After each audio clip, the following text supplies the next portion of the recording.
નમસ્કાર દર્શક મિત્રો, આવાજ ન્યૂઝ ચેનલમાં હું મેઘા અગ્રવાલ આપનું હાર્દિક સ્વાગત કરું છું। આપ જોઈ રહ્યા છો આવાજ ન્યૂઝ અને સમય થયો છે આજના વિગતવાર સમાચાર પર નજર કરવા। સાવરકુંડલામાં બેદરકારીનો મોટો ફડાકો।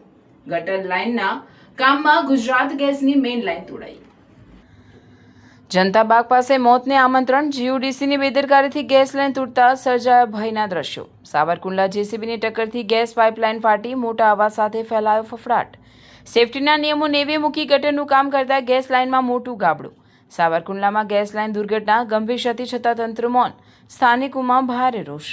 સેફટીના ધજાગરા, જીયુડીસી દ્વારા કામગીરીમાં સુરક્ષાના તમામ માપદંડોની કરાઈ અવગણના, મોટી દુર્ઘટના ટળી। સ્થાનિકોમાં આક્રોશ, આગ લાગી હોત તો જવાબદાર કોણ? તંત્રની બેજવાબદાર કામગીરી સામે લોકોનો ભારે રોષ। રિપોર્ટર સરફરાઝ ખોખર, અમરેલી। મારું નામ કુમાર કિશોરભાઈ।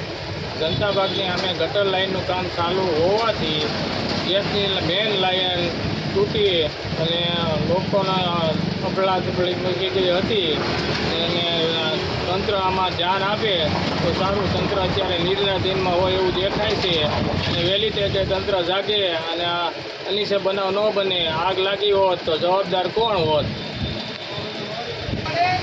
હવે જે કામ ચાલે છે એમાં વહીવટીતંત્ર ધ્યાન આપીને કરે એવી અમારી વિનંતી છે।